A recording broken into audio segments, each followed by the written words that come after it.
Nipah വന്നു. അത് എത്രത്തോളം പടരുമെന്ന് നമുക്കറിയില്ലല്ലോ. അന്നേരം അതിൻ്റേതായ പ്രശ്നങ്ങളുണ്ടാവുമല്ലോ. അപ്പോൾ പ്രളയം നൂറ്റാണ്ടിലെ മഹാപ്രളയമല്ലേ വന്നത്. അത് കേരളത്തെ ആകെ അങ്ങ് തകർത്തടിക്കുന്ന നിലയായിരുന്നില്ലേ. അപ്പോൾ അതിൽ നമ്മൾ കരകയറുക എന്നുള്ളത് വലിയ പ്രശ്നമായിരുന്നല്ലോ. നമ്മുടെ കോവിഡ് വന്നപ്പോൾ അതിൻ്റെ ഭാഗമായിട്ടും ലോകമാകെ വല്ലാതെ വിറങ്ങലിച്ച് പോകുന്ന അവസ്ഥയല്ലേ ഉണ്ടായത്. പക്ഷെ നമുക്ക് അതിനെയൊക്കെ കേരളത്തിനൊരു പ്രത്യേകതയുണ്ട്.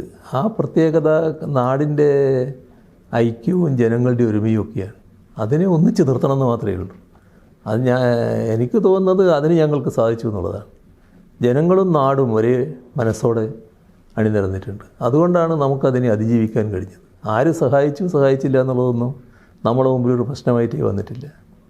അതുകൊണ്ട് നമുക്ക് ഉണ്ടായ നേട്ടം ലോകം തന്നെ നമ്മുടെ നാടിനെ നോക്കി അത്ഭുതപ്പെടുകയാണ്. എങ്ങനെയാണ് ഇങ്ങനെ അതിജീവിച്ച് വന്നത്? കാരണം സഹായിക്കേണ്ടവർ സഹായിക്കുന്നില്ല. സഹായിക്കാൻ തയ്യാറായി മുന്നോട്ട് വന്നവരോടടക്കം ഞങ്ങൾ സഹായം സ്വീകരിക്കില്ല എന്ന് കേന്ദ്ര ഗവൺമെൻറ് പറയുന്നു. അങ്ങനെയൊക്കെ ഉണ്ടായിട്ടും നമ്മൾ തകർന്നു പോയില്ലല്ലോ. അതാണ് നമ്മുടെ നാടിൻ്റെ ഒരു പ്രത്യേകത.